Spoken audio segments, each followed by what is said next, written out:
All right, welcome to the show. It is Ringside Report MMA. Tonight on the show, we preview UFC 258. We tell you about a big tournament going on in Bellator. Nate Diaz says he's coming back. Hamza Chamayev is not coming back. And we try to get the Gorilla Glue out of AJ's hair. Ringside Report MMA starts right now.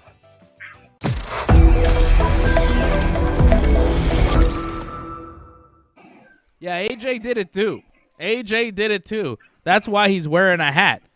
Right, AJ? You put the Gorilla Glue in your hair like that lady on the internet.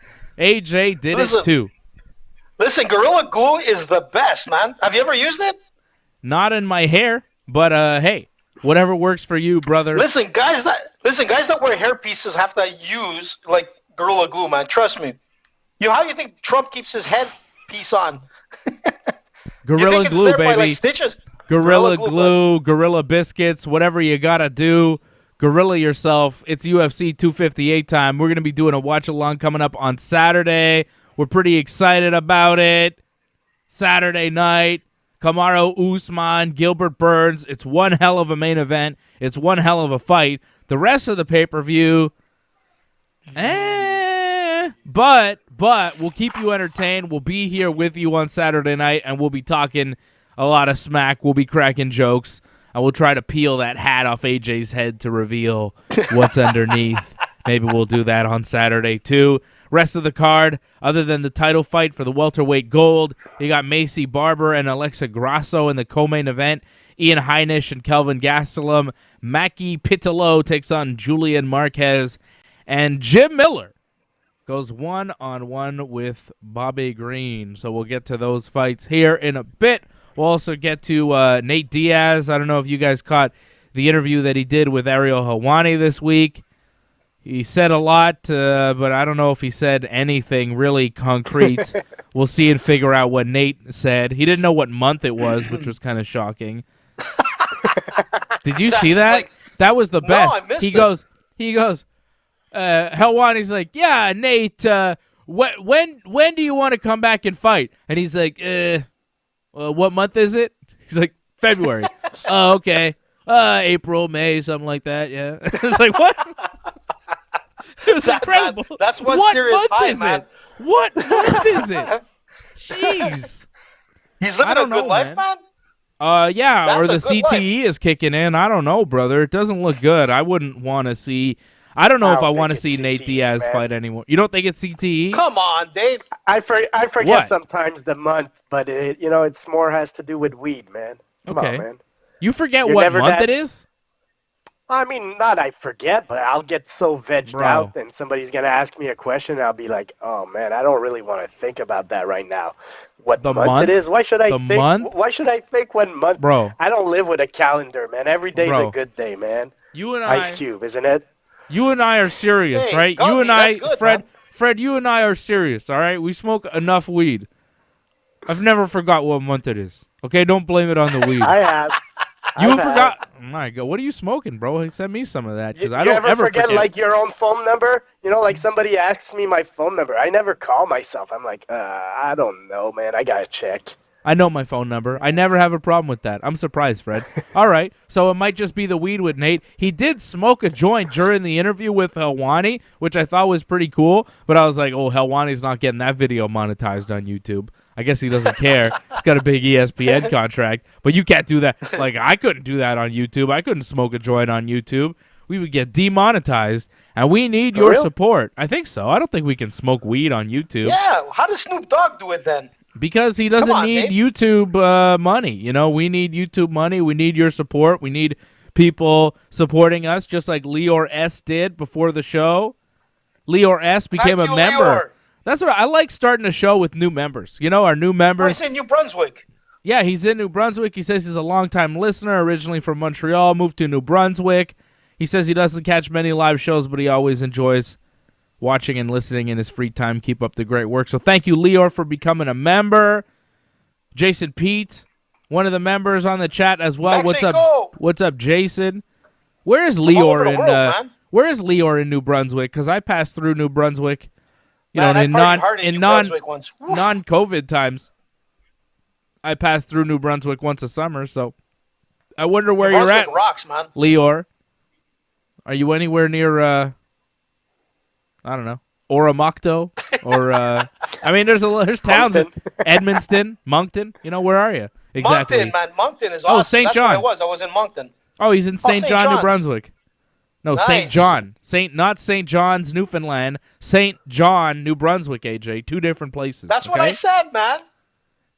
No. Patrick C. Hamilton is in the chat as well, one of our members. Shout out to all the members. You know, if you guys are watching on YouTube, become a member. We appreciate you supporting the channel. We really couldn't do it without you. And if you've noticed, there's been more action on the channel this week, and that's because of your support here as the members. So shout out to Lior, shout out to Derek John, Kyle Salisbury, Angelo Contagonis, Douglas Hepburn, Antoinette, Jason Pete, Patrick C. Hamilton, everybody that is a member of the channel. We appreciate you. Shout out to the members.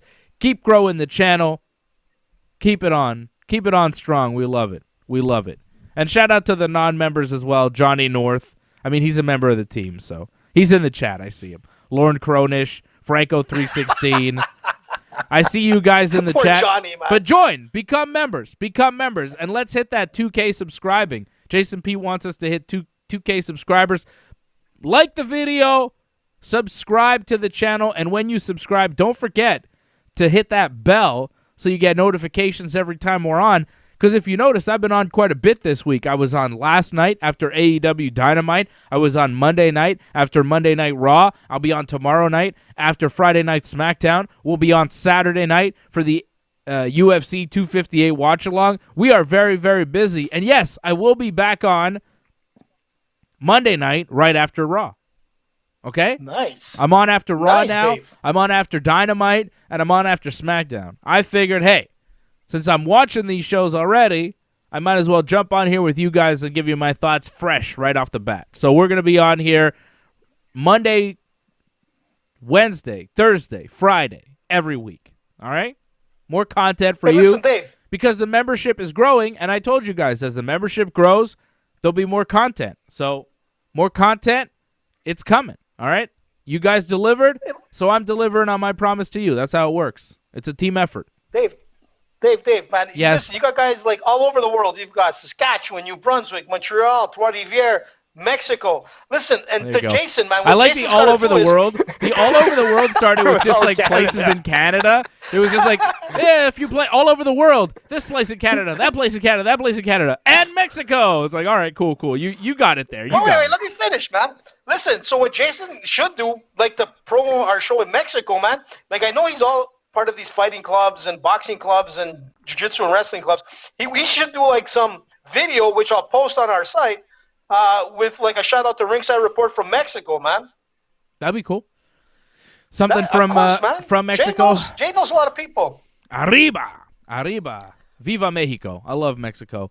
I And the love it. tainted meat. How's he doing with the tainted meat? He must have so much like muscles now. Let's not disparage meat. Ever.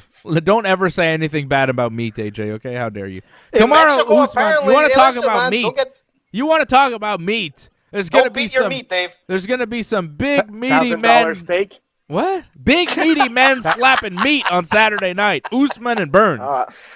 I was talking about Conor McGregor's steak. You saw that? Like Yeah, I saw that. $1,000 steak. Yeah. Would you let Would that you pay weird 1,000 guy? Would you let the weird guy with the sunglasses and the mustache cut up a steak for you and then like serve it to you on a knife? I wouldn't let that weird guy anywhere near my wife and kids. Keep that I guy mean- away from I mean, me. That guy's weird. I like to go like the Japanese, you know, where they cook in front of you, and the cook is often drunk and he's making a bunch of jokes, and some of them are not very appropriate. So Oh. I don't know. I don't mind it that much, man. It's an experience, but I'm more like, would you pay $1,000 for a steak? I mean, whoa, that's a lot of money, man. No. for a steak. I wouldn't. It's ridiculous. Why would you ever pay $1,000 for a steak? I'll be Let's see back. What happened? AJ? What just happened? AJ froze. Did he just say, AJ I'll be froze. back and disappeared? Did that just happen? I guess so. AJ. That is classic AJ. I'll be back, and then just disappears. Straight up disappears. I'm trying to get a picture of Connor with that steak guy. Here it is. Here it is. I got it for you. Connor's steak. Where are we? There we are. Is AJ back? AJ, you back? I'm back, man. I don't know what the hell happened So there. there's Connor's kids and the steak. This is from Connor's Instagram. There's Connor. Here's the video. What the hell? So here's this guy. Look at this weird guy with his weird sunglasses and his little gloves, and he's slicing this steak that's covered in gold leaf. So this steak is like wrapped in gold. It's supposed to be Look really. at this guy. Yeah, he's good at cutting steak, and he throws restaurant throws a salt on it because his restaurant is called Salt Bay Steakhouse in Dubai. He's famous, this guy. Yeah, I think he's famous. The kid seems to like it, little Connor. But this guy, I saw a video where this guy takes the knife and he serves it to Connor. Look at this strange man, though. Why is he wearing sunglasses inside? Like, when you're indoors in a dimly lit restaurant, do you want to be wearing sunglasses, cutting a knife, like using a knife like that? Couldn't you cut your hand? No? Dude, he's a master, man. He's like a ninja. It's all part of the show, man. I guess. It's all part of the show. Like I said, you got to try those Japanese restaurants where the cook does it in front of you, man. It's fun. It's funny. They're putting a show, man. It's not just the cooking. They're putting a show. It'd be boring if you were just like cutting the steak. Here's your piece, sir. Yeah. You don't want that. You want a little, you want some flavor, man, in your steak and in your cook. I don't know. Listen, it seems like a lot to me. It seems like a lot. I guess if you're like a multi-millionaire, you pay $1,000 for a steak, it's not a big deal. But to me, I was just like, do I want steak wrapped in gold? That seems like, I don't know. Like, you want steak wrapped in any kind of leaf? I don't want that. I don't want leafy steak. Man. Listen, man, I'm going to tell you something. I wonder if this is the same guy that always does the tricks. I remember he did something to Khabib where he's bringing tea and he almost spills it on you. Is it the same guy? You know what I'm talking about? No, I don't. I don't know what you're talking about. I think it's the same guy. He's famous. All right. Let's talk about UFC 258. Steak, man? I don't know. I don't care. It's Connor. Connor buys $1,000 steak so he can talk about it on Instagram, and so we could talk about it on these kinds of shows. You know, that's how it works. Yeah, I know. Maybe you should win the fights. We could talk a lot more about you then, Connor, not the stupid steaks. I don't think it matters Just if he wins fights cents. or not. People are talking about him regardless. We're not talking about what Dustin Poirier is eating and for you dinner. see, no one cares about what Dustin Poirier is eating for dinner. But wait, I'm going to do a Fred was right. Last week I said it. If you're Dustin Poirier, the fight that makes the most sense might be the trilogy against Conor. Forget about the belt. And that's what they were talking about this week. The UFC seems to want to be doing the trilogy. And that makes sense for Poirier, man. That's a money fight. Like, Oliveira's a cool fight for the title, but it's not a money fight like Conor trilogy. So if you're Dustin Poirier, man, you got to think of that paycheck. Yeah, that's the fight. That's what they're going to do. That's what the UFC does. When Conor loses, they want to run it back as quickly as possible. That's just how they treat their guy. You know, when he lost to Nate, they're like, immediate rematch. When he lost to Khabib, they're like, let's get him in there with Khabib as quickly as possible. It's just Khabib didn't want it. As long as the guy who beats Conor wants to fight Conor again, the UFC is going to put him in there.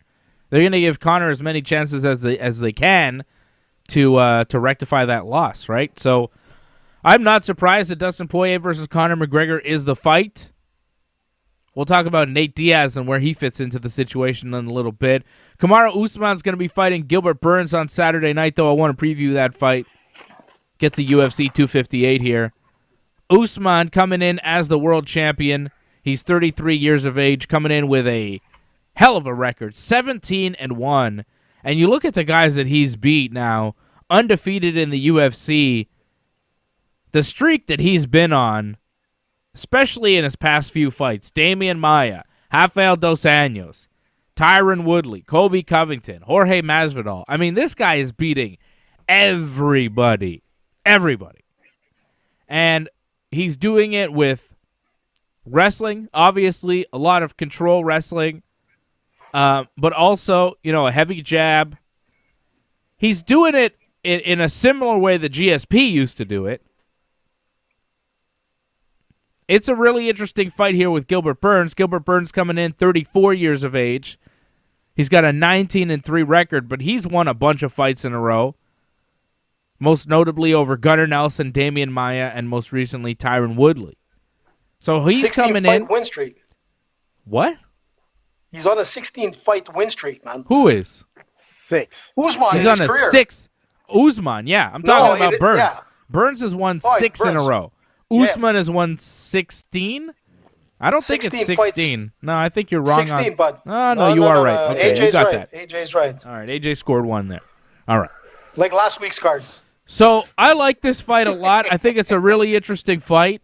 Gilbert Burns is great jiu-jitsu. World-class jiu-jitsu. And I wonder if he's going to be able to use it. If Kamaru Usman is not careful on those takedowns, on those entries, Gilbert Burns is liable to grab a guillotine and choke you. Gilbert Burns has a hell of a guillotine. Really good. He's a top-ranked black belt. He's legit as they come. Not just top rank, dude. He's an ADCC third-place champion. That's not a joke, man. Yeah. He's a world-class jiu-jitsu champion. The guy's been winning medals since, 2007 in jiu-jitsu. When you got the highest level of jiu-jitsu, this is the man. And not to take away from what you're saying, but he's also got power in his hands. You can't forget. He's got some knockout victories as well. But when I look at this fight, I look at how these guys fight and how these guys win. I look at the way that Gilbert Burns fought Tyron Woodley, and I look at the way Kamaru Usman fought Jorge Masvidal. I mean, Masvidal had nothing on him. And Usman he's relentless. He just keeps going and going and going. He pushes forward. He pushes you down. He pushes you against the fence. He takes you down. He keeps you there. And I don't know if Gilbert Burns off his back is going to be able to do enough to stop Kamaru Usman. I think it's really about that takedown, those early takedowns, and the first 2 or 3 rounds. If Usman can win the first 2 rounds, he's got this fight. Because I think if he can win, the first couple rounds, all he needs is another one, and he's got a decision. You win 3 rounds out of 5, you win. You go home still champion. I think Gilbert Burns is good. I think if this fight goes the distance, Usman wins. If this fight gets stopped at some point, Gilbert Burns wins. I could see Gilbert landing a shot, putting Usman's lights out. I could see Gilbert Burns grabbing a choke, getting that tap. But I could see Usman landing one on Gilbert Burns too and putting him down. I could see a knockout from Kamaru Usman. Not something that he's been doing a lot, but he's a big, powerful guy who's got the ability to do it. It took him 4.5 rounds to put Colby Covington away. The last time he's finished somebody in the first round was way back in 2017 when he knocked out Sergio Moraes. So if you look at how Kamaru Usman wins, it's by decision for the most part. And odds makers right now, I'll let you get in there, AJ. Take it easy. I'm giving the odds for our friends over at Bet99.com. Kamaru Usman, minus 270 the favorite. Gilbert Burns, plus 210 the underdog. I think the line should be a little bit closer. I don't think Usman should be a heavy favorite, but I am picking Kamaru Usman to win the fight. I think he wins by decision. You know what, AJ? I said I was going to let you talk, but I want to get Fred's pick first. I'm going to let you wait. You wait, AJ. Well, I agree with everything you said, Dave, except at the end. I think the odds are pretty on point because I got Usman winning. I think he's a better fighter. And I like you see, you mentioned all these decisions. Like Colby Covington maybe won a round or 2 against Usman, but other than that, man, Usman doesn't lose many rounds. He's winning most of his rounds. He's always he's never in danger. I don't remember anybody really putting him in danger. So I think Usman doesn't get the credit he deserves, and he's going to prove Saturday that he is a very good champion. Look, he's not GSP, but he's a very good welterweight champion. I think he's very impressive. So I got Usman probably winning 5 rounds and winning by decision because that's what he does the most. AJ? Dave, I'm going to tell you something. You guys, so you both went with Usman, and which would make sense to some aspect. But you got to remember, these guys were supposed to fight at UFC 251. The only reason that it didn't happen is because Burns had COVID. And coming up to that, Burns was he's a beast. And you got to remember, there's a history with these 2 guys. These 2 guys trained together. They were under Henry Hooft. Both of them were started their MMA striking pretty much from Henry. they know each other. In fact, Usman used to like corner Burns at some of his MMA fights in the early days. That's right. So there's one thing that, so you got to remember one thing is that it's very different when you're fighting a Colby or you're fighting a Woodley, whatever. You need to study the tapes. These guys know their ins and outs. They know exactly the Achilles of both. The difference is that if I'm not mistaken, 9 out of like the last 11 fights by Usman, they've gone the distance. And for Burns, you're going to remember, he used to fight at 155. Once he made it to welterweight, there was no more weight cuts. This guy's power went to the max, and he should have been in welterweight this whole time. And that's what happens. Sometimes you got these losses and whatnot, and it's not really indicative of that fighter. But when it's coming down to is that the striking game. You're talking about a striking game. Usman, when he comes with his kicking game, he's top of the line. When you want to pressure this guy, you can't pressure this guy. In every fight with Usman, he never looks like he's pressured. He's in total control. I mean, this guy almost made the Olympics in 2012 in the wrestling team. But let's not forget, they've trained together. They know each other. And Burns, in my opinion, way before I was saying this guy is going to be a future champion. He has all the tools to be a champion. And there's one thing between wrestling and Brazilian Jiu-Jitsu. I do both, and I love both sports. They're my favorite. The only difference is that takedown defense that Usman has. If Usman is able to control that takedown defense and Burns can't do anything, he's going to win the fight. But at any point that Burns is able to take him to the ground, take top mount, I'm telling you, but in my opinion, listen, you're not going to be able to win the scramble against Usman. You're not going to be able. You're right. It's going to be tough. But you've got yourself an ADCC world champion who's been winning medals at the highest level of the grappling game, which tends to win when it comes to wrestling on the ground. But listen, but AJ, what it's going to come down to is this fight is either going to go the distance, which it probably won't. But I think that people are not giving enough credit to Burns because they forgot about him in some sense. Yeah, AJ's picking Burns. I'm going with Burns with the submission on this fight. Yeah, and I like that, and I said it before, guillotine. Gilbert Burns has a hell of a guillotine. I forget what it was. It was that quintet. When Gilbert Burns, he popped a guillotine on, I think it was King Mo, wasn't it? Didn't he tap King Mo with a guillotine? Which is like pretty goddamn impressive because Gilbert Burns is a 170-pound fighter and King Mo is like a light heavyweight or a heavyweight. Big guy. And on that quintet grappling show, Gilbert Burns tapped King Mo with a guillotine. And, the guy is legit. He definitely is very good, with that guillotine. But this isn't King Mo. This is Kamaru Usman. This is MMA. And I see Jason Pete. He's on the chat. He's like, screw it. Going with Burns by submission. Wrestlers always have their neck up. And that big head of his is popping off Saturday. And I get that, man. I totally get that. And I see that a lot. You see wrestlers, they come in with their head up. They don't protect their neck. They go for that power double or the single leg, and they get guillotine choked. And it happens all the time. But if I think that that's an issue, you don't think Kamaru Usman knows that's an issue?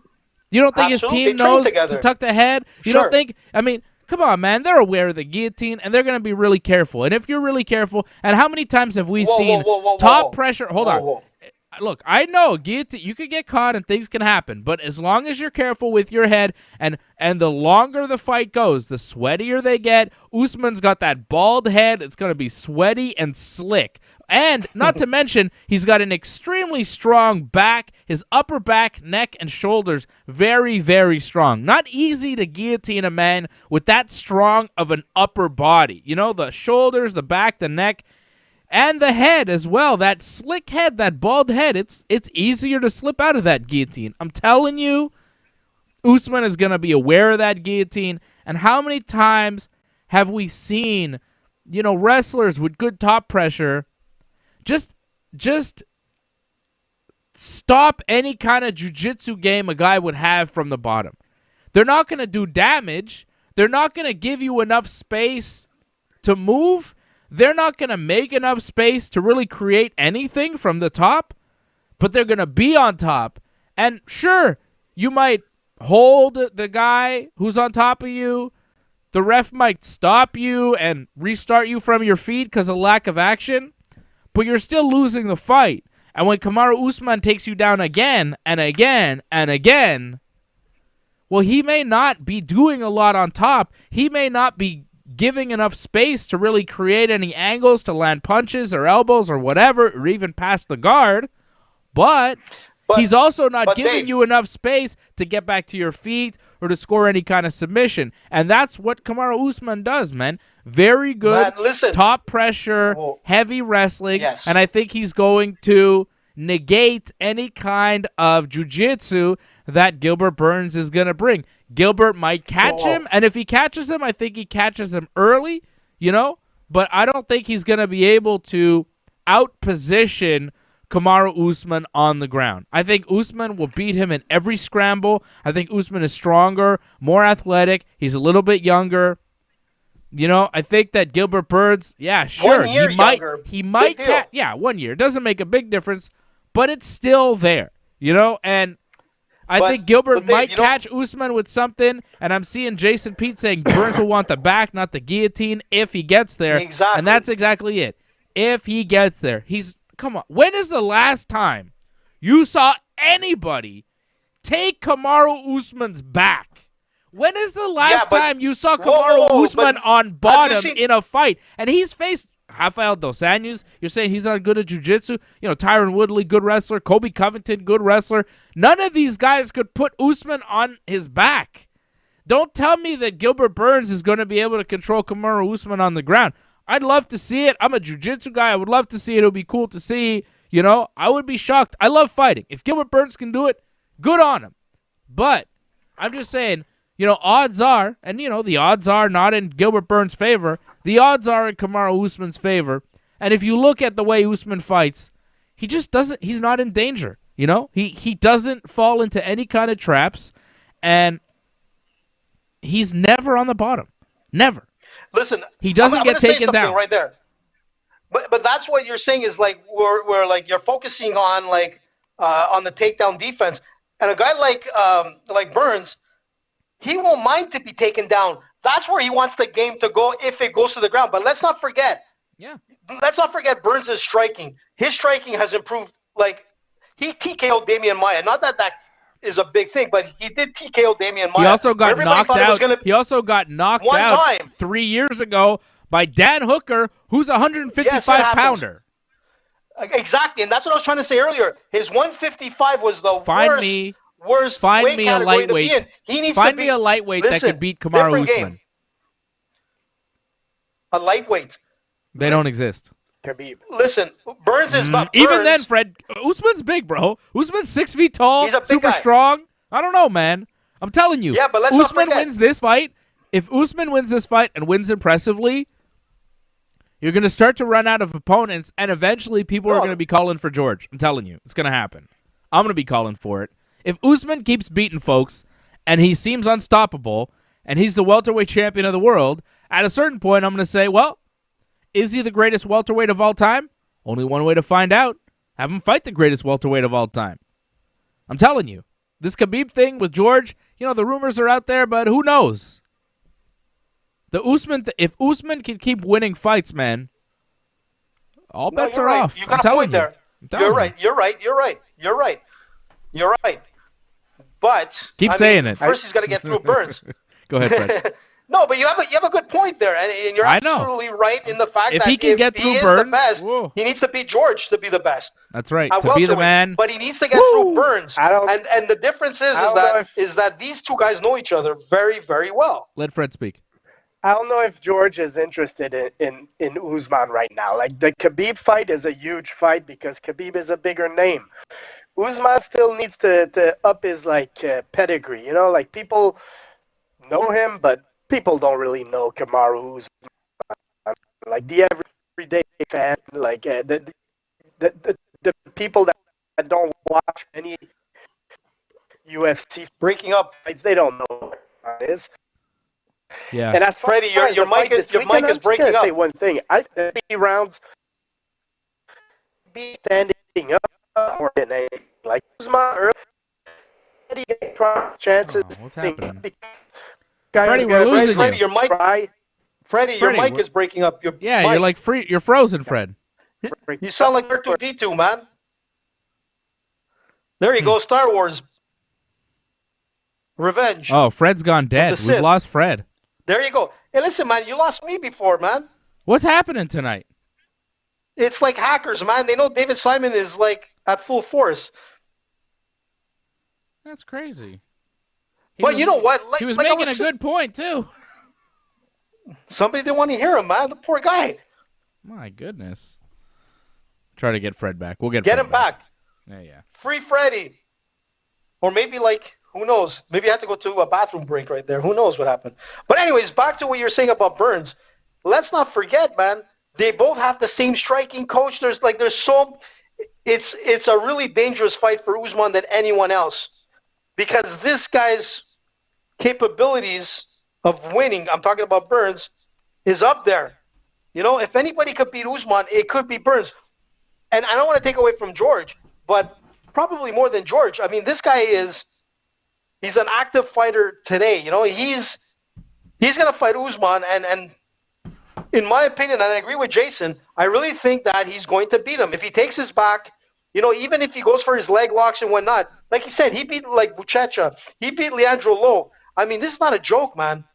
You know, it's going to be a good fight. I don't know if it's worth $70 for pay-per-view, man, with the rest of the card, but hey, take it easy. You know, Freddie's back. You all right, Freddie? Well, Freddie, what the hell happened? $70. Internet, man. Internet happens. $70. Look, $70 for the pay-per-view. And originally originally they were supposed to have Weidman against Uriah Hall. They were supposed to have Jimmy Rivera against Pedro Munoz. And you know what? Those guys are gone. So the card is filled by Maycee Barber and the rest. I mean, it's not a bad card, but this is I came up to a conclusion where people are complaining. It's not a good card. It's not a good card. It's not a great card for a pay-per-view, but I was on some chat forums and people were bringing it up.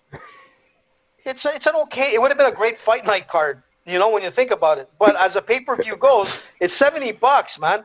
And the thing is that what Dana White doesn't realize through this pandemic, $70 is not a lot of money when you're having UFC parties where guys chip in like fucking $10 and they pay for that pay-per-view. But when you're home and you can't have friends over and whatever, $70 is steep. And that's what they don't realize is that most people are not doing what they usually do is have UFC parties, just like us when we do our watch-alongs. We get together and whatever. They need to, I hate to say to drop the prices, but they have to be a little bit more realistic to be able to get the numbers they want on a pay-per-view for UFC 258 here, where the card is not that strong in a sense for people to dish out $70. You know the deal, though. You know the deal with this thing. It's not about selling pay-per-views. If they sell a few, good. They have the deal through ESPN Plus in the States. You know, they pay for the pay-per-view rights. They're already good on the pay-per-views. You know, if they sell any pay-per-views, it's a bonus. So, yeah, I mean, that's just the way this is, man. Yeah, I get it. For the average viewer to follow the sport and to be able to get new viewership and whatnot, that $70 is a little bit steep. You know what I'm saying? Especially when, most of the world is not working because they've been laid off. What I'm saying is that they have to be a little bit more realistic and knowing that people dish out $70 at any other point in our time of MMA.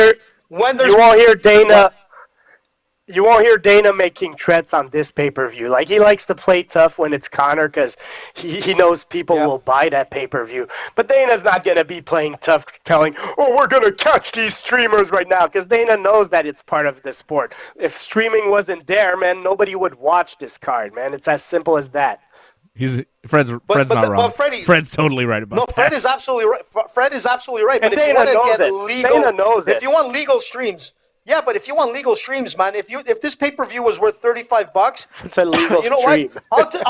I'll pay-per-view. If it was $35 or $25 or whatever, I'll kick in that money. But $70, man, you know, I don't have my buddies coming over and saying, okay, we're all chipping in. It's very different, and that's the problem, you know.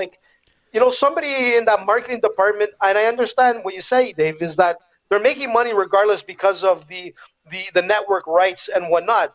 But the truth of the matter is that, you know, the Super Bowl, you don't have to pay for that Super Bowl.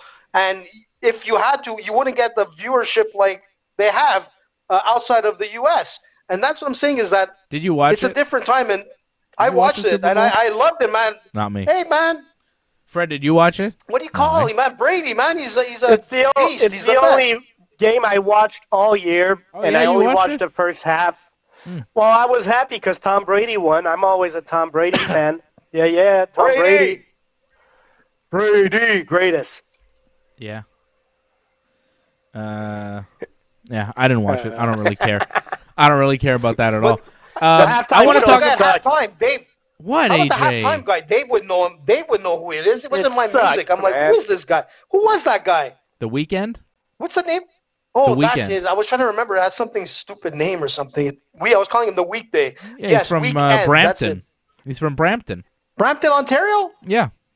He's Canadian. Yeah. Okay, maybe I'll take back what I said. Edit Yeah, that what's your part, problem? Dave. Take it out of the stream.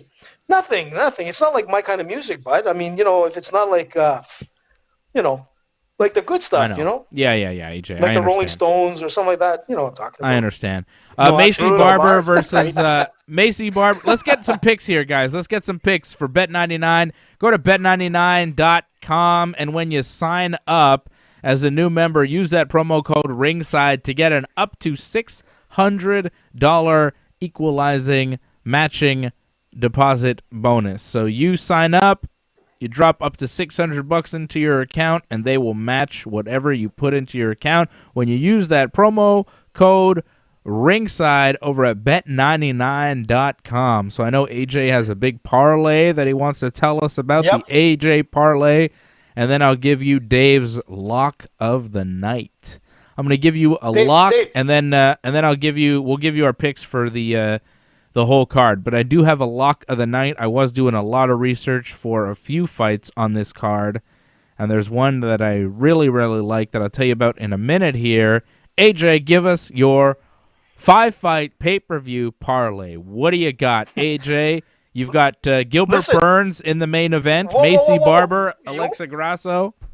What, AJ? Why Whoa, are you whoa. always Wait. whoa Let me? me do Whoa, it, man. whoa, you. What are You don't whoa me. You gonna wipe my nose if I sneeze? Listen.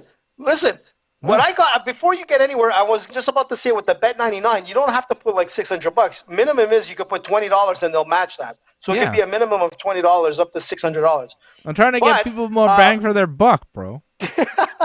But listen, with my 5-fight parlay, I'm starting off with the preliminary fight with Rodolfo Vieira. At -400, I got Julian Marquez, Gastelum. Then I got Maycee Barber, and then I went with Gilbert Burns for the win. With a $20 bet, the payout on bet99.com is $361.98. Yeah. What? I mean, it's a You don't think losing it's a- I think parlay. it's- I think your No, parlay is going to Last lose. week, let's not forget last week. No. Not forget who ended up winning. Clay Guida, and everybody was laughing. Yeah, but you didn't win your parlay. And I last almost week. got it. Listen, man, I got 4 out of 5, bud. And if I would have got that if Overeem wouldn't have screwed us, it would have been a perfect parlay and a perfect straight win card. People would have made money with AJ. Okay. AJ was very sad when he saw Overeem go down. AJ, Yeah. NASCAR has restarted, and I like NASCAR. And in NASCAR, they say if you're not first, you're last. And 4 out of 5 in the you're right. parlay is finishing last. Man. That's right. It is, man. You're right. That I'm telling you that Overeem, I'm like so mad. All right. So AJ likes Barber over Grasso, Burns over Usman, Gastelum over Heinisch, Marquez over Pitolo, and Green over Miller. I'm going with Green over Jim Miller. No, Rodolfo Vieira. Oh. Vieira.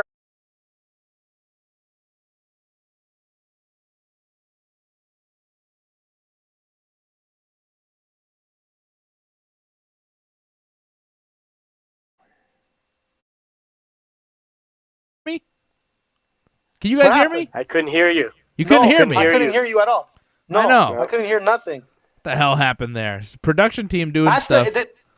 I don't know what's going happening? on. Do people hear us on the outside there? No, don't worry about it. We're good. So AJ, you like Rodolfo Vieira over Anthony Hernandez. Vieira -400, the favorite. Hernandez +300, the dog. AJ not really going out on a limb with that one. Heavy favorite. So that's your parlay. Vieira, Marquez, Gastelum, Barber, and Burns. All right. Hey, wait a sec. Dave, hold on a sec. What? I got to give a shout out to my buddy Marty, all the way in Spain, watching this fight, watching our feed. So El Surf Resto in Spain. If you go there, you get a free drink on Marty if you say Ringside Report. I didn't tell Marty this yet, but he's listening. In Spain. This is in Spain. He's in Spain, man. International. Marty is my buddy. This guy has the best life. So go to El Surf Resto in Spain. And you want to party? Go see Marty. Trust me. Spain's pretty big still. You know, you know the city, or you just know it's Spain. Oh, man. Marty, if you're listening, I forgot. I want to say, where is it in Spain? I forgot where it is, man. It's like by the beach. I don't know, man. All right. Is it I want to say Mallorca, but I know it's not Mallorca. Yeah, of course, man. Me and Marty, we work together. He's my buddy, man, and he moved over to Spain. He was originally from here, in Montreal, went over to Calgary. From Calgary, he's over to Spain, man. All right. And running a successful not that I restaurant. don't care about Marty's life story, but Marty I'd like to with the get back to party, the man. fights. Marty went to Calgary, and now he's in Spain. Marty the party, and it's like, all right. Marty, isn't it? Usman's my brother nickname. from another Marty Yeah, or Marty something? Usman. That's right. So shout out to Marty. We love you, Marty. El Surf Resto in it is in Vinaros, It's actually Martin Robillard. Spain. Vinaros, Spain. So Vinaros. thank you. Thanks, Martin, we love you. I've got Kamaru Usman. Freddie and I going with Usman over Burns. Usman minus 270, the favorite. I've got Alexa Grasso over Maycee Barber. Barber is the dog plus What? 104. Grasso Come minus 127, the favorite. Yeah, I like Alexa Grasso. I've seen what she's done over the past few fights. You could keep making your noises over there, AJ, but I think she's faced tougher competition, and I think she's going to win the fight. Okay? She's like the future, man, Maycee Barber. Other That's than what her you last think? loss, but Yeah, except she Yes. lost her last fight to Roxanne she had a- Modafferi and got... she had a torn ACL. yeah, okay. I'm not sure. I'm gonna go with Maycee. I'm gonna Yeah? go with Maycee. I'm I telling you, like Dave, this that's a matchup. big mistake, it's man, a with fun Grasso. fight. No, it's Look. not a big mistake. I like both girls are good, but I'm gonna go with Maycee Barber. All right. I like Kelvin Gastelum over Ian Heinisch. I'm going to go with AJ on that one. Gastelum, the favorite, minus 227. Heinisch plus 185, the dog. Heinisch lost a lot of fights recently. He's lost 2, and then he just beat Gerald Meerschaert before that, but those 2 in a row to Derek Brunson and Omari Akhmedov, I think Gastelum should be able to win. I'm always surprised at how young Gastelum is. He's been fighting in the UFC for like 8 years, Forever. 9 years. Like, it's a long time, and he's only 29. It's crazy how young this guy is. Still under 30. I like Gastelum in that fight. Freddie Gastelum over Heinisch, yeah? Yep. Julian Marquez over Maki Pitolo. I like Marquez to win that one. He is the favorite, minus 169. Pitolo plus 137. I like Marquez in that one. And Bobby Green and Jim Miller is an interesting one. That should be a I don't good know. one. What's your pick on that one, AJ? Green that's a tough minus 263. Miller plus 210, the underdog. It's a tough one. I don't know if I'd put Jim Miller at such a big underdog spot in this fight.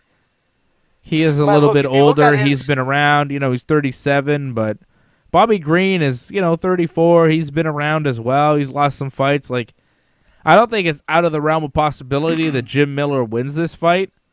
I'm going to pick Jim Miller to win. He's my underdog pick of that the main card. I'm going to put Jim Miller on my ticket.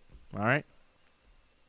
What do Yeah, you think, me Fred? too. And I'm gonna go by submission for surprise. Like Green's a good grappler still, but Jim Miller's gonna cause a surprise. I'm going Not on only- the limb.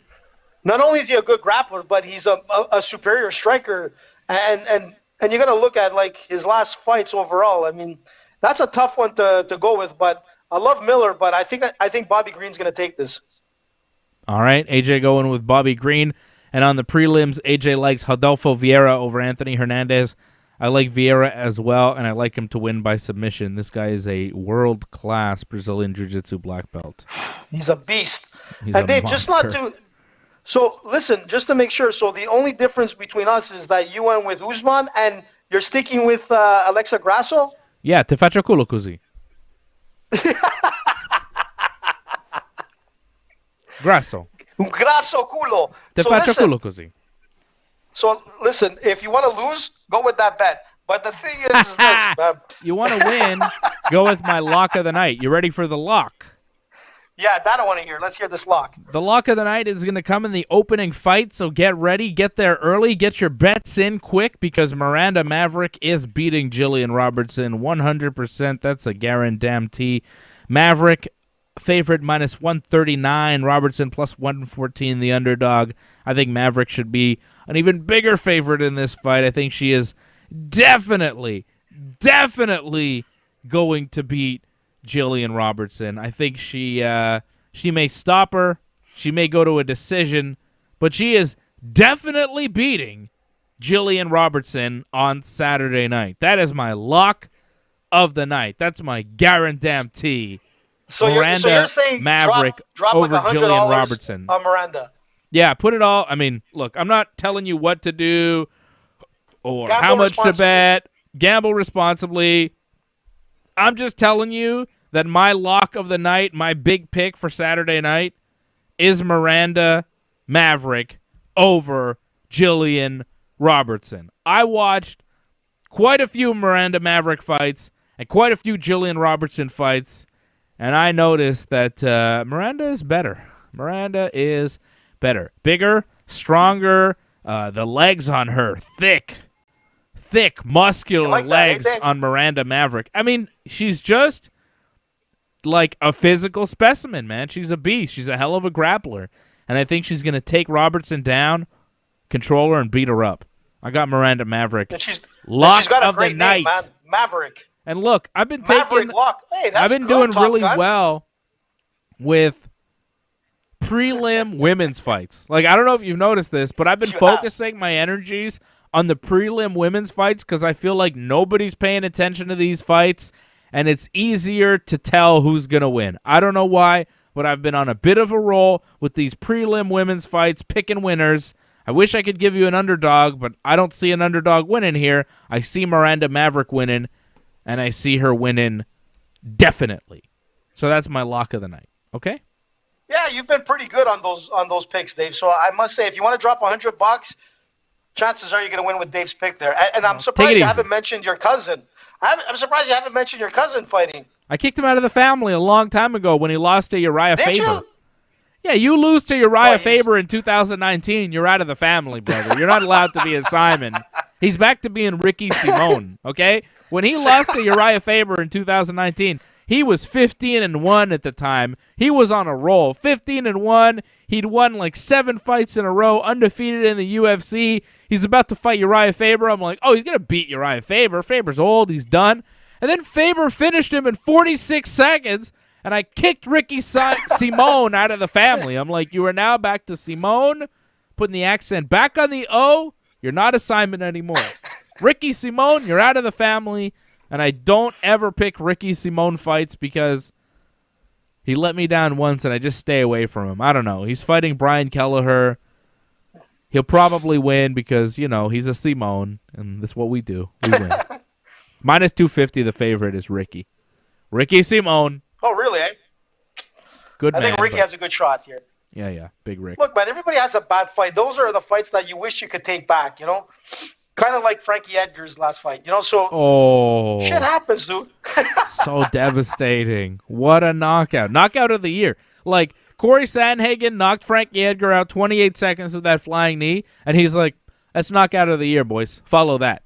Let's see somebody follow that. Beat that for knockout of the year. Like, that was crazy. When Frankie fell stiff as a board, I mean, I felt really bad for Frankie. He's a legend of the sport. You hate to see a guy like that go down like that. Even Sandhagen was like, oh, you hate to see that happen to Frankie, but it's like him or me, so I guess I had to do it, but I feel bad. Like, even Sandhagen felt bad doing that to Frankie. I'd feel bad doing that to Frankie, too.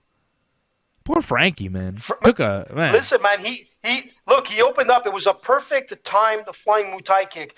Like, that Cory Sandhagen, I said it, man, this guy is unbelievable. And it's a shame that Frankie went down like that, and I think that might, I don't know if that's a career-ending loss and whatnot, But you know what? I honestly thought the guy was dead. We were texting each other. We're like, oh my god, I think he's dead.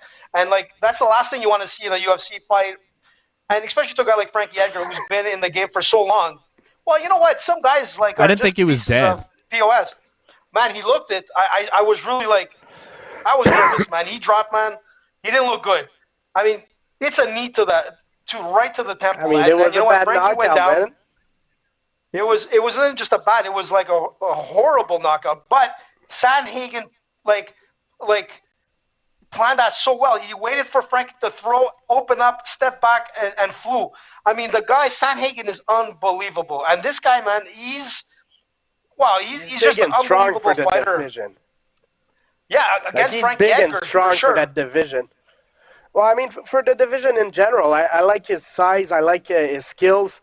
Now, we'll see where it goes. Maybe he could fight T.J. Dillashaw, who's coming. That'd be a good fight.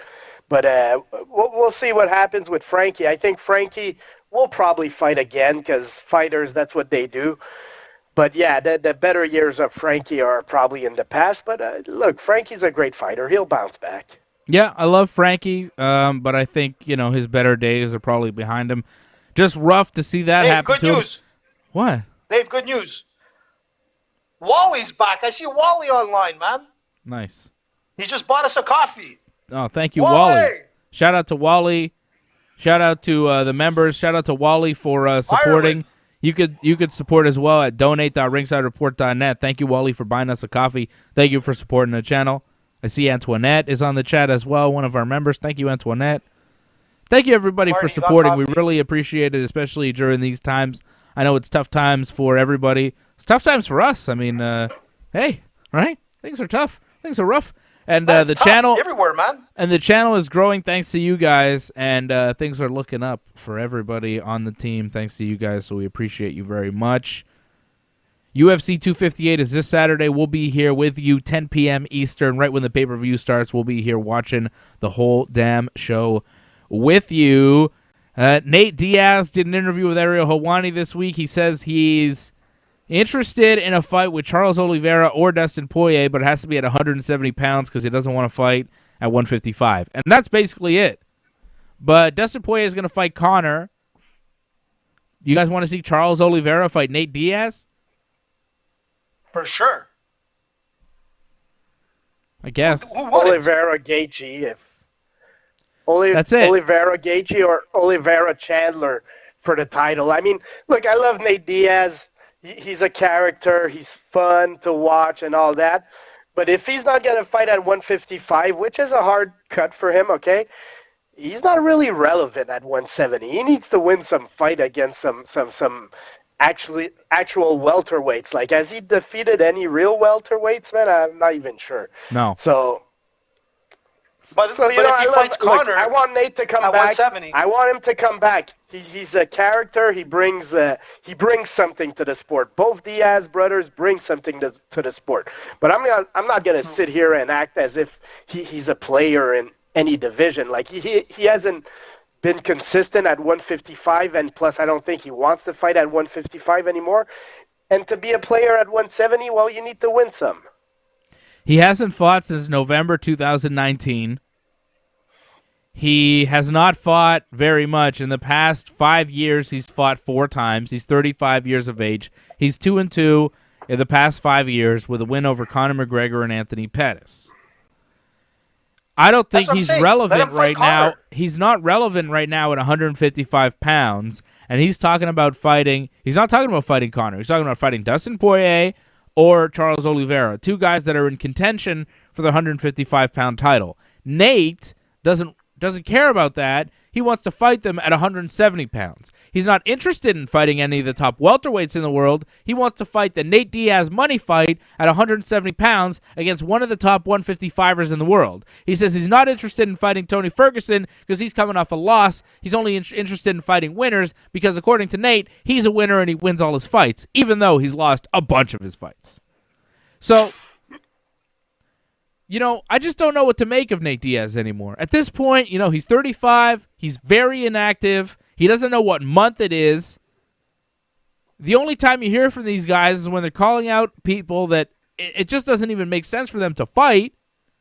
Dustin Poirier said he wanted to fight Nate Diaz, but if he has a choice between Nate and Conor, he's going to choose Conor because there's way more money there.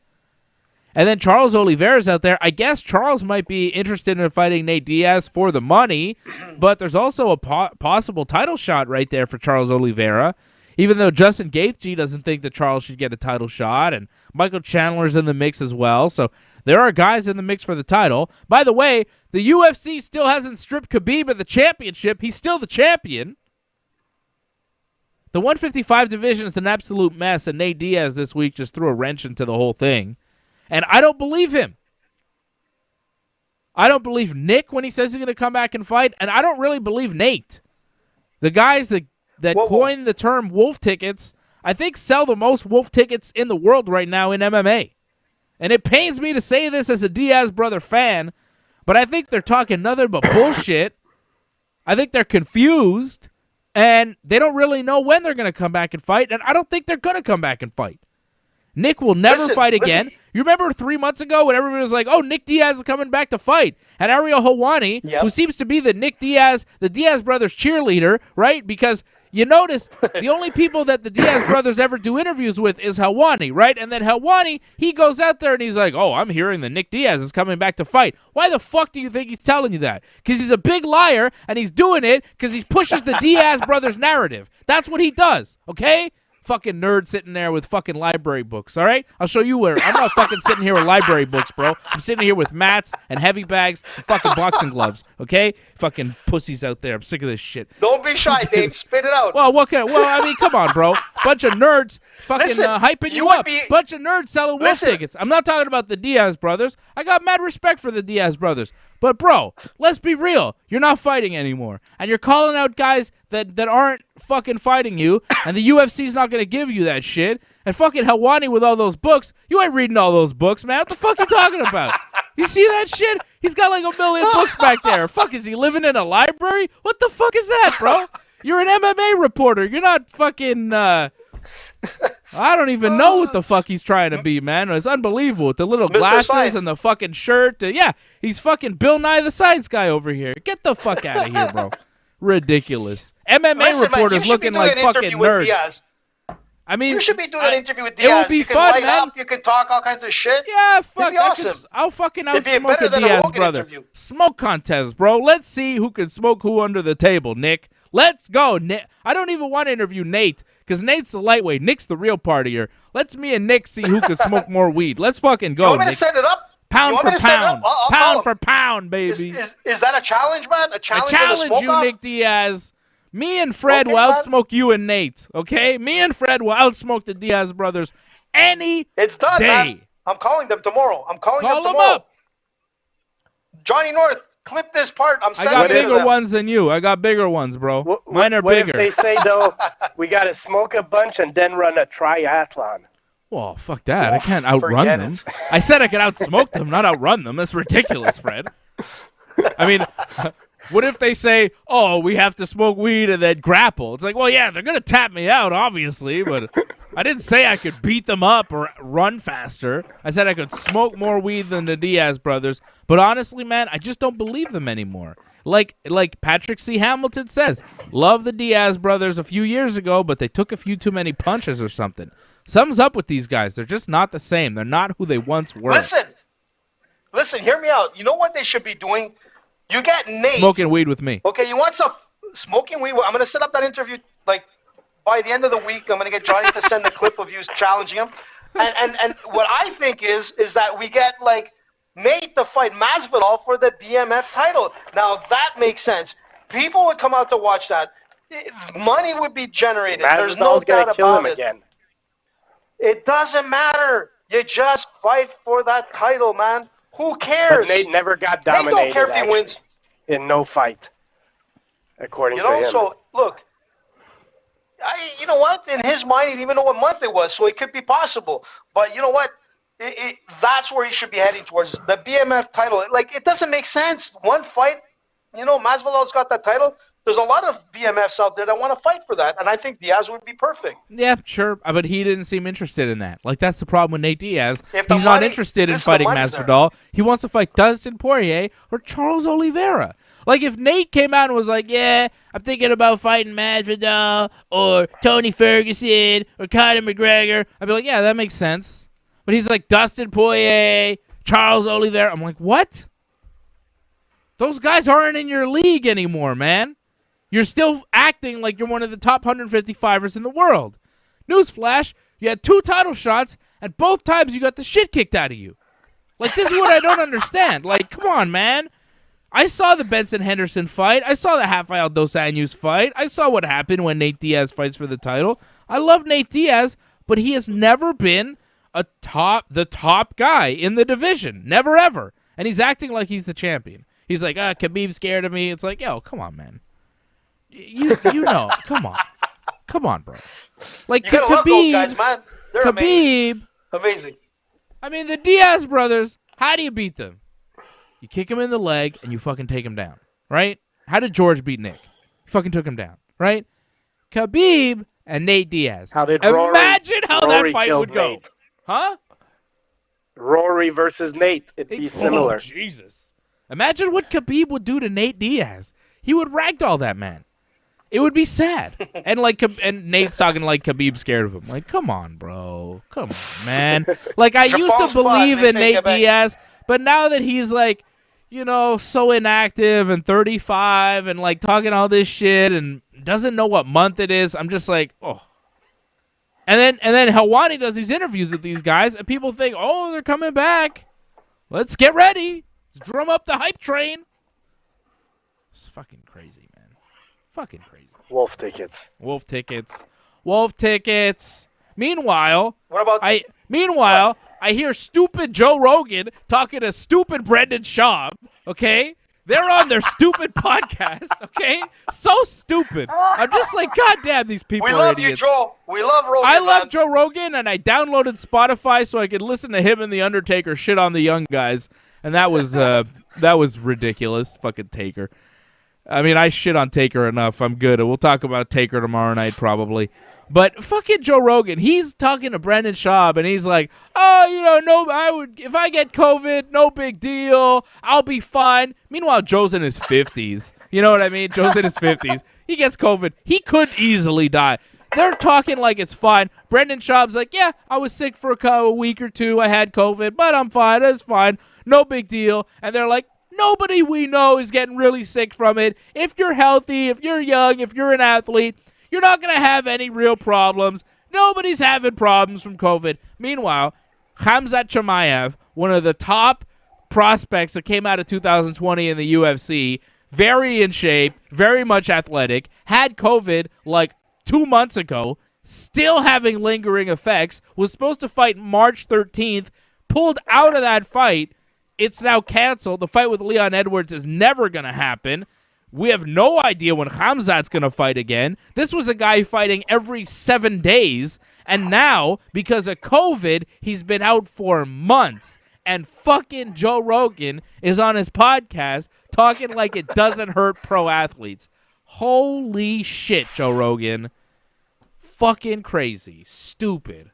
It's just dumb shit that I hear, and I'm like, dude, why don't you talk to Cody Garbrandt and see if he's fucking feeling good with his COVID after effects? Yeah, you're right, man. Why don't you talk to Hamza Chamayev and see if he's feeling good for his COVID after effects? Like, this thing affects different people in different ways. Some people, they have no symptoms and they don't even know they have it. Some people have all sorts of weird symptoms and they don't go away for months and months or maybe never. Who knows, right? We don't know how long this thing could last.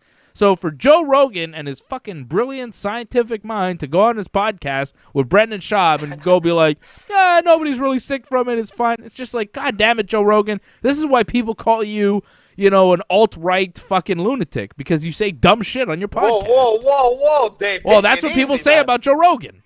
People were saying Joe Rogan's alt-right and he's all sorts of things. And I like Joe Rogan. I don't think he's alt-right at all. I don't think he's right or left. I think he's kind of in the middle and he's kind of in outer space half the time.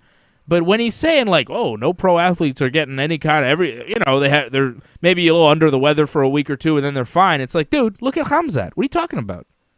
Just insane. Insane shit I hear all the time. Come on, bro. Come on. And look, talk about COVID. I mean, Burns had it. It was supposed to be UFC 251, and that got canceled. And again, this is his first fight back from COVID. So who knows, man? Like, I'm going with Burns, but there's always that flag in the back of my mind saying he's just coming off of COVID. So can that be a factor? I don't know, man. We'll see Saturday. Unbelievable. It is. I hope Hamza comes back Joe soon. Rogan, Dave. Yeah, I love Joe Remember that. Rogan. I listened to another Joe Rogan podcast. What did I listen to? I started listening to Joe Rogan with this little With shit, Alex Jones. with that little shit Ben Shapiro, and then I was like, I'm not listening to this fucking guy anymore. This little pussy, little cuck. I'm not listening to that guy anymore. What did I listen to? I listened to Joe Rogan with Francis Ngannou this week. That was a fucking good interview, and I encourage you all to listen to that interview with Francis Ngannou. Did you hear that shit? That was crazy, man. It was Ngannou talking about his journey from Cameroon to France. And he had to, I mean, he got in illegally. He got in through the Red Cross. Like, he took many different boat trips trying to cross the ocean and, get into, from Morocco to Spain. He tried to, the stories that he told of near-death experiences, living in a forest, no food, no water, just horrific conditions. The journey that Francis Ngannou had to make from Cameroon to Spain to France, so he finally got to Europe to pursue his dream of being a boxer that turned into a UFC fighter who's now going to fight for a title this year. Incredible journey. Mind-blowing. Respect, man. You have no idea the kind of shit that Francis Ngannou had to go through his entire life just to get to this point. Everything he has, he deserves. He's earned. He's earned it. Respect. And wasn't he living on the streets of Paris at one point when he got to Paris? Yeah. He lived in a parking lot. I mean, this guy comes from. I mean, you hear people come from nothing. This guy comes from less than nothing. Like Conor McGregor at least lived in Ireland where he had welfare, so he had some food. And Ngannou had no food. He had to walk 2 hours to school, 2 hours back. No food. Like this guy, I mean, you got to listen to it. And he gives back, Dave? Whatever. He gives back. He takes care of his village in Cameroon, and I heard all that stuff, and it's amazing. Amazing. So I just shit on Joe Rogan, and now I'm going to give him big props because that interview with Francis Ngannou was one of the greatest interviews. Forget MMA, forget whatever. One of the greatest interviews I've ever heard. Francis Ngannou's story is incredible. Wow. He should not be where he is. The luck, the fortitude, the strength. I was a fan of Francis Ngannou before, but now I'm I love this guy. He's amazing. He's a hero. Make the movie now. You can make a movie now about his life, and it would be mind-blowing. Mind-blowing. Gotta love Francis Ngannou. Shout out to Francis Ngannou. Shout out to Cameroon. Shout out to my grade 10 French teacher from Cameroon, Berthe Baton. Okay? What I said? Yeah. That's right. I had a grade 10 or maybe grade 11. My French teacher, he was from Cameroon. His name was Bertin Baton. Bertin Baton. I'll never forget that name. Such a good name. No, Bertin, Bertin, Baton, B-A-T-E-N-G. If you're watching Bertin, we love you, bro. We love you, Bertin Baton. Cameroon. He was a good man. Cameroon. Players, man, out of Cameroon. I love Cameroon. So many good soccer players. I love Cameroon. And you know what? I got to hear this story now. I'm going to go on, Amazing. Was it Spotify? Where did you hear it on? Yeah. Joe Rogan's only on Spotify. And I got to say, I said I wouldn't download. We're on Spotify, too. Yeah, we're on Spotify, too. And I said I wouldn't download the Spotify app just for Joe Rogan, but then I did, and I like the app. So there you go. Okay? So there you go. Bravo, Dave. I said Joe Rogan was kind of dumb and whatever, and he kind of is, and he says a lot of dumb shit in his podcast, but he does do good stuff, and I'm still a fan. I'm still a fan. I may think you're dumb. I may think you're dumb, but I'm still a fan. No. AJ. Dave, I seen Rogan live. AJ didn't catch that one, Fred. Do you see that? You hear that? It's okay, bud. I love you, AJ. But I seen Rogan. I seen Rogan live at a comedy show, and let me tell you, I've seen a lot of comedians in my life, man. You name it, from Seinfeld, Kevin Hart, where I lost my tooth. Kevin, you owe me money, by the way. But Rogan is still my favorite, man. His stand-up comedy was incredible. He's your favorite stand-up comedian? Of all of stand-up comedy? Of all really? time. Of all He's time. in my top 3. He's not top 10 for me. Yeah. He's nowhere near the top. Yeah, he's nowhere near. He's up there, man. George Carlin, Bill Hicks, Joe Rogan. George Carlin, yeah. Rogan is up there. He'd be like on my top 3 too, I would say, yeah. No. Because I'm trying to think Go of like listen I to remember Someday You're listening to Gonna George Be Burns Dead by once. Joe Rogan. I'll take Bill Cosby over His Joe Rogan first- any day, bro. Bill Cosby. No. Rogan. Rogan was. Yeah. Listen, man. Bill Rogan is Cosby, Drugged up. Patrice O'Neal. Jerry Seinfeld, Bill Burr. Seinfeld was amazing. So many guys I would take over Joe Rogan. If you don't take Bill Burr over Joe Rogan, I mean, you're slipping. Bill Burr is way better than Joe Rogan. Better, man. Go watch Paper way, Tiger on man. Netflix. Someday You're Gonna Be I Dead seen by it. Joe Rogan, man. No. Go listen to it. Bill Burr is way Rogan better is than like Rogan. the best. Are you kidding? You guys really think Joe 2 Rogan's out of that 3, funny? Dave. I don't think Yeah, Joe man, Rogan's I seen him funny. live. I think he used to I be seen him funny. live. Now I don't So listen what? to him that much. I saw Bill Cosby Shiny live. Happy Jihad. I saw Jerry Seinfeld. I saw Robin Williams. I saw that that. guy was fucking funny, man. Robin Williams, Williams. Yeah, funny he's guy. on my top. Joe Rogan? Come Come bro. on. Aziz Ansari, Listen, funny man, guy. Robin Williams. Louis C.K., funny guy. Joe Rogan? I don't know. Listen, man. When Joe I'm Rogan naming a comes lot back, of people. like, to I'm naming a Montreal, lot of we're going to people watch that I him. shouldn't be naming. Hey, Louis C.K., Bill Cosby. Oh, 2 of my favorite comedians. So funny. So funny. Don't ignore what they've done in their personal life.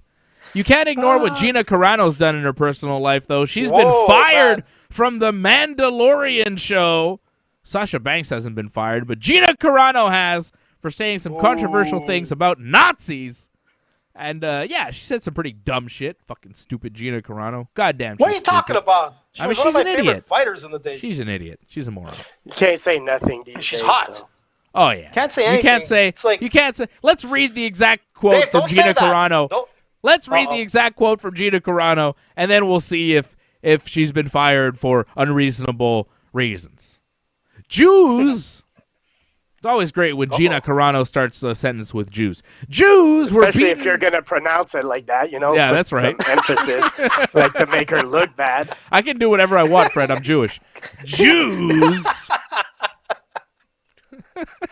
Go ahead, Dave. Right? Go ahead. Like Sacha Baron Cohen gets away with all that Borat stuff, the anti-Jew stuff, because he's Jewish. You know what I mean? We can do that. We can make jokes. He's one of my favorite. That guy He's is one funny of the too. top. There you go. There, finally, somebody who's a little bit more. Jews were beaten in the streets, not by Nazi soldiers. Really, Gina? But by their neighbors, even by children. But What? what is wrong in there? What is wrong in there? Okay, Fred. Because But I because history is edited. Most people today don't realize that to get to the point where Nazi soldiers could easily round up thousands of Jews, the government first made their own neighbors hate them simply for being Jews. Okay? How is that the truth? How is that any different from hating someone for their political views? Because, Gina Carano, nobody's rounding up you and your stupid family and sending you to concentration She's camps Italian. to die. And she never said that. She's saying that that's how She's it starts, comparing by her singling out people. persecution to that of the Jews in Nazi Germany. It's fucking stupid. She's fucking need her on Talking Joe dumb. about Rogan. I Prix. wish Cyborg would whoop her ass again. Big stupid Gina. Fuck you, I'll tell Gina. you. Does it get this crazy on the Rogan show? I don't think so, man. QAnon Carano at it again. Fucking dummies. A lot of dummies in the MMA world. Gina Carano's one of them. And hey, bunch of MMA fighter dummies fucking going up to come to her defense. Oh, you can't say anything these days. Oh, cancel culture. Oh, no. Shut up. Yeah, You exactly. see what she's saying? She's saying dumb shit, Fred. She's saying dumbass shit, comparing herself to a Jew in Nazi Germany. She's not facing that type of persecution. She's not. Is anybody So going to she's kill fired. Gina? So let me get this right. She's fired, right? Oh, too No more bad. Disney. Look, No I more said Mickey it now. Mouse. Look, you know who doesn't give a shit about what you say about Nazis What? or whatever? Dana White. So I think it's time for Gina versus Ronda. You know, the two conspiracy theorists in chief in MMA. You go Gina versus Ronda, do the fight in the UFC. Go for it. Let them beat the shit out of each other. Are you Why joking not? here? I mean, Gina's out of a job. Maybe she needs some money. Her family's and she is rich. thick like Ronda. Like, I mean, like, you know what? That could make sense. You say Ronda? I'd love to watch. I'd love to see. You say What? she's Did I say thick like Ronda? Ronda? Is that what you said? I don't even know what If you I mean. said it, Family's then it was rich. perfect. Her family's in oil. Really? Who? She Gina did Carano? fight. Are you sure about that? All no of wonder them, or she's like stupid. actually Positive. like Positive. Oh, she's greasy. hey, watch it there. She's from like New York, man. Don't mess with Italians from New York. Fuck Gina Carano. Yeah, Dave. Well, you gotta be racist. Yeah, Dave. Yeah, Dave. That's it. We're gonna be like censored We on the can show. play woke We just been culture all demonetised. day, man. No, go ahead. Cancel me. I want to be canceled. Listen, what I like to see Thank now you is to maybe have- Antoinette, What? one of our lovely Italian viewers, for buying us a coffee. We appreciate you supporting the channel. Go to donate.ringsidereport.net for more. Thank you, Antoinette. We love you. And AJ, you have to get a What? Maple Leafs mug now because you wear a Toronto. You have a. I think you have a Canadians coffee mug or something. You need a Toronto Maple Leafs mug because Antoinette is in Toronto. Yeah, but listen, I'm gonna give this to Antoinette. Can There you you see go. this? I've got my What? sweater. I Toronto got my Maple Leafs Leafs sweater logo. here. There you go. Listen, man, I'm all about like, I'm like left, right, and middle, all three, man. I support everybody. Center Coast. AJ loves it. AJ loves everybody. Central Even the Coast. Leafs. Right, AJ? Central I'm Coast? Central. Exactly. You know what? I am Central. Dave, I forgot about that. I am Central know. Coast. You're right. Yeah. Bellator announces a pretty sweet light heavyweight Grand Prix. Do you guys see this? It's pretty nice. I like this. No. You didn't see this? Let's go take a look. No, I haven't. I haven't been up to like. AJ. I've been watching AJ, like impeachment and all that kind of stuff. yeah. You know? AJ comes on the show to get caught up with MMA. Like, you know, I would think that you You do do a a little great job, research, man. do some homework, but no, he comes on the show just to get caught up with what's going on in the sport. I catch him up. So this is the Bellator Light Heavyweight World Grand Prix that's going to take place this year and end in October. The opening round will take place in April. It'll be Ryan Bader versus Lyoto Machida on April 9th. Whoa. Also, Corey Anderson versus Dovletozan Yagshimuradov, which is cool. Corey Anderson, formerly in the UFC. Of course, Bader and Machida fought each other in the UFC. On the other side of the bracket, that'll start on April 16th, you'll have Vadim Nemkov, who is the champion at light heavyweight, taking on Phil Davis. And then Anthony Rumble Johnson versus Yoel Romero. Wow. Oh, shit. This Yes. will be good. Let's get some picks. Let's pick a winner of this tournament, okay? This is Here a is tough my one, pick. man. Here are my brackets. Bader will beat Machida. Corey Anderson will beat Dovletozan. And it will be Corey versus Bader. And Bader will win. Bader in Yeah, the but against finals. Well, Against Bader who? in the finals. Vadim Nemkov will beat Phil Davis. And Yoel and You think Anthony so? Johnson is the tough one. Whoever comes out of that fight will lose to Vadim Nemkov. I'm going to go with Yoel. I'm going to... yeah. Who's Yoel, Vadim? Why are you I'm so going- high on Vadim? because he's the fucking champion, and he beat everybody last time for around, real? Fred. Yeah, he beat Bader. He beat everybody. He's good, man. I'm telling you. This guy's Never going to win heard the of him. tournament. Yeah, but he hasn't but met that's Anthony it. Johnson yet. And that's what you're counting on. You never heard of him, but I'm telling you, he's going to win the whole thing. He's already beat Bader, and I think he's going to beat Bader again because I've got Vadim in July beating Yoel Romero, and then I got Vadim in the finals beating Bader, Vadim retaining the championship. I got Vadim Nemkov, the champ, going all the way. I got Darth Wow. Vader since we're talking about Star Wars. Who? Darth Vader, all the way. You got Bader winning the whole thing? Who's he going to face in the finals?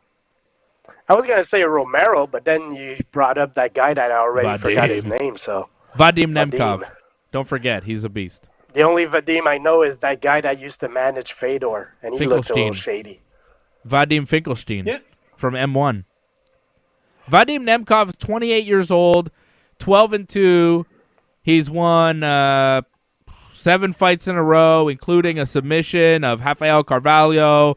Got a decision win over Phil Davis. Got a TKO win over Ryan Bader to win the light heavyweight world championship. Vadim is a beast. Vadim is a monster. I've got Vadim winning the whole thing. AJ, who's your early pick for this thing? Look, I'm gonna go crazy, but somehow or another, Yoel Romero, man, is the guy that stands out for me. Even though he's 43 years old, and this guy is 28, that's the current champion. I mean, look, Anthony Rumble Johnson just fighting Romero is going to be incredible. But if anybody can pull this off, man, Romero can do it, man. This guy is unbelievable. It's a good fight. He can actually pull this off. Yeah. It's a really good fight. It's a really good tournament. A lot of fun fighters, a lot of exciting fights. I'm happy to see Bellator do this. It reminds me of the Strikeforce Heavyweight Grand Prix back in the day. That was one of my favorite times in MMA. I attended one of those shows. I saw Fedor fight on one of those. It was awesome. Wow, I didn't know that. You didn't know I saw Fedor? I saw Fedor lose to Antonio Silva in Jersey. Oh, wow. Yeah, Bigfoot Silva beat Fedor. I saw Sergey Karatanov fight on that fight. I saw Overeem's brother Valentin fight on that card. Oh, a lot of guys. He's huge, that guy. Yeah, Valentin was. I shared an elevator with Valentin. I talked to him for a little bit. Jesus. Big guy, looked a lot like Alistair. Super nice guy, very friendly guy, very friendly. Valentin Overeem.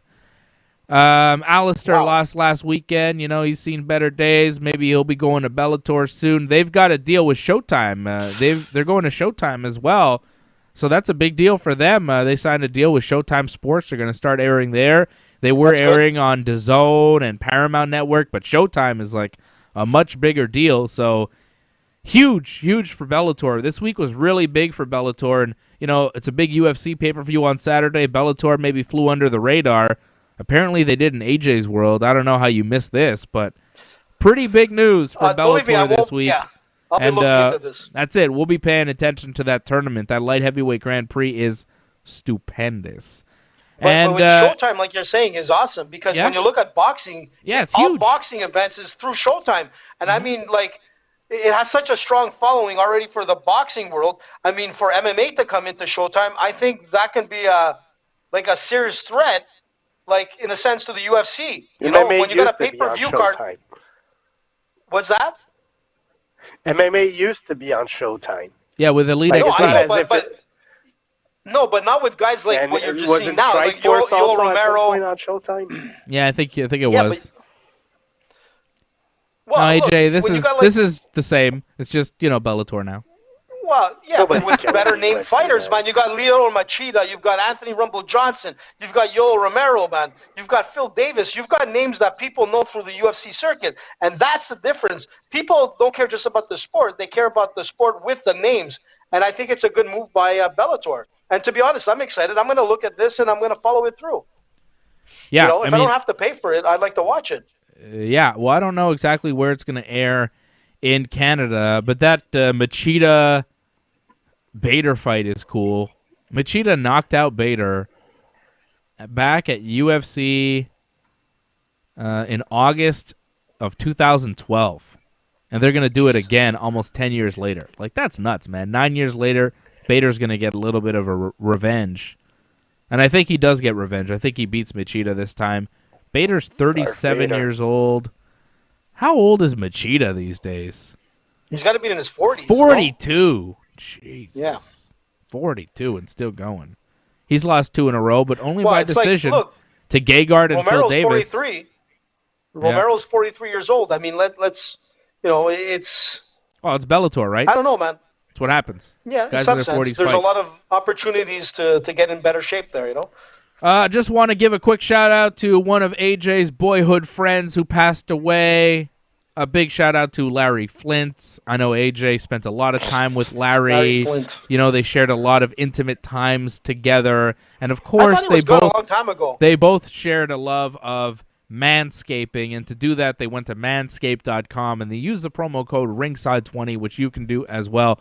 Use that promo code Ringside20 for the free shipping and 20% off your order over at Manscaped. They've got everything. And I like that AJ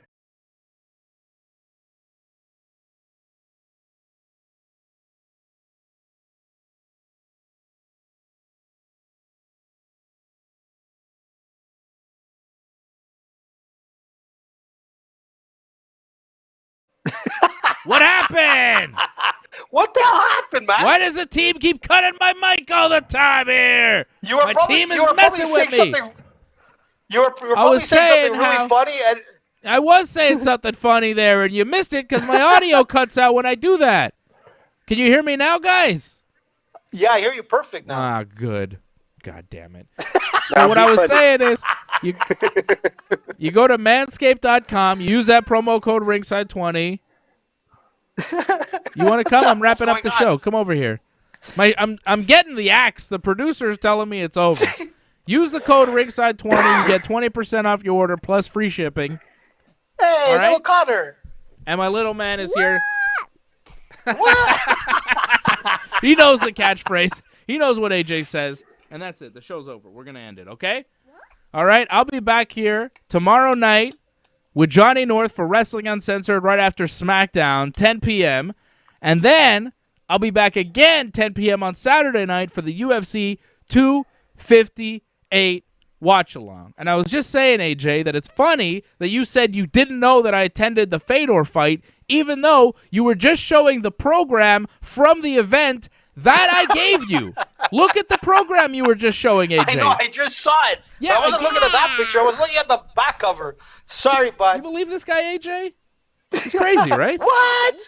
What? He's crazy, right? Tell him. You're crazy, AJ. Oh, I love you, buddy. I love that little munchkin. All right. That's it. End the show. Real quick. Ringside Report. Report will end it. All right. You're fired. All right. And this is time. It's time. Yeah. Time. It's time. All right. Fader Thanks, time? everybody. Yeah, it's Fader time. That's what he says. Thanks, everybody, for watching. We appreciate you. My man tells me that the show's over, right? When he comes in, he pulls the plug on me. It's like, that's it. Show's over. We'll be back Saturday night for the UFC 258 watch-along. Thank you, everybody, for supporting. Thank you to Patrick C. Hamilton. Thank you to Wally. Thank you to Antoinette. Thank you to Jason Pete. Thank you to everybody supporting the channel. Martin Robillard. Leor S. Thank you for becoming a member of the channels. Thank you to our members, Leor, Derek, Kyle, Angelo, Doug, Antoinette, Jason, Patrick. Thank you to everybody for supporting. Thank you to Wally. Go to donate.ringsidereport.net to support the channel. We appreciate you. We'll be back tomorrow night for Wrestling Uncensored, and then we'll be back again Saturday night for the UFC 258 watch-along. For AJ and Freddie, I'm Dave. Bye, Fred. Fred's ready, eh? Look at Fred. He's ready. Fred's going to sleep. Freddy's sleeping. No, he's not. Sleeping about halfway through the show. He's doing What's he something doing? else. You know. Oh, There he's doing the Diaz stuff. All right. We love you. Talk to you soon. Bye-bye.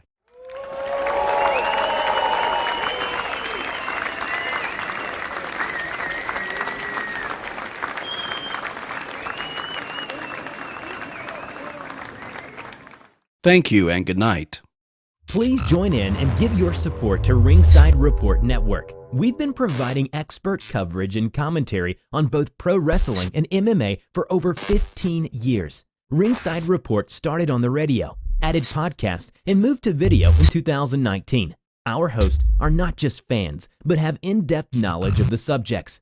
Become a member of our YouTube channel now and become a recurring supporter of our work as we strive to continue to entertain you in these strange times. Pro wrestler Johnny Genesis North joins lifelong wrestling fan and aficionado Dave Simon to host our pro wrestling programming with in-depth coverage of the WWE, AEW, and New Japan Pro Wrestling. Our flagship show, Wrestling Uncensored, is live every Friday right after WWE SmackDown.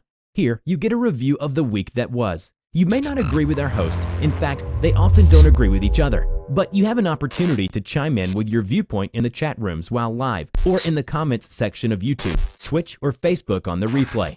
Dave and Johnny also headline our coverage of major pro wrestling pay-per-views and breaking news. Dave Simon is joined by experienced jiu-jitsu fighters Fred Garcia and the ever-unpredictable AJ DeLesio, each Thursday at 8 p.m. Eastern with Ringside Report MMA. They try and foresee what's next in the octagon and review, argue, and kibitz in a very friendly, irreverent manner. The three guys also team up to accompany you on all the major UFC pay-per-views with entertaining watch-alongs. Go to ringsidereport.net/support to find out more ways to support the channel.